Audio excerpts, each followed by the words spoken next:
தொடக்க கால திருச்சபையில மிகப்பெரிய இறையியல் வல்லுனராக திகழ்ந்தவர் தான் எருசலேமை சார்ந்த புனித சிரில். அவர்கிட்ட ஒரு கேள்வி கேட்கப்படுகிறது. இறந்த ஆன்மாக்களுக்காக ஜெபிக்கிறதுனால அவங்களுக்கு வரக்கூடிய நன்மை என்ன, பயன் என்ன? அப்ப அவர் இப்படியாக பதில் கொடுக்கிறார். இப்போ ஒரு ஆட்சியாளர் இருக்கிறாரு. அந்த ஆட்சியாளர் எதிர்த்து ஒரு குரல் கொடுக்கிறாரு, போராட்டங்களை மேற்கொள்றாரு. இப்ப அந்த அரசன் என்ன பண்றாரு அப்படின்னா, யாரு தன்னை எதிர்த்து குரல் கொடுக்கிறானோ அவனை சிறையில் அடைக்கிறார், நாடு கடத்துறாரு. அவருடைய சொந்தக்காரவங்க அல்லது அவருக்கு தெரிந்த நபர்கள் என்ன பண்றாங்க அப்படின்னா, அரசனுக்கு ஒரு மணிமகுடம் சூட்டி அவருடைய கோபக்கண்ணை தணிக்கிறாங்க. அப்படி தணிக்கிறது வாயிலாக அந்த நாடு கடத்தப்பட்ட அல்லது சிறையில் அடைக்கப்பட்ட அந்த நபருக்கு மீட்பையும் விடுதலையும் பெற்றுக் கொடுக்கிறாங்க. அதே போலதான் ஒரு ஆன்மா பாவத்துல இறந்துருச்சு, சரிங்களா? அது சாவான பாவமோ அற்ப பாவமோ, அந்த பாவ நிலையிலேயே ஒரு ஆன்மா இறந்து விட்டது. அந்த ஆன்மா இப்பொழுது தூய்மை பெறக்கூடிய நிலையில இருக்கிறது.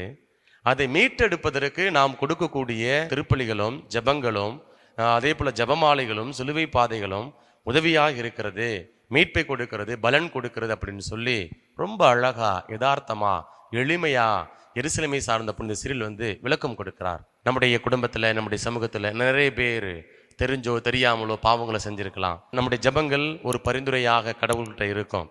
ஆகவே நம்பிக்கையோடு நம்முடைய ஜபங்களையும் திருப்பலிகளையும் இறந்த ஆன்மாக்களுக்காக ஒப்புக் கொடுப்போம். அவருடைய ஆன்மா மீட்படைய இந்த வாய்ப்புகளை பயன்படுத்துவோம்.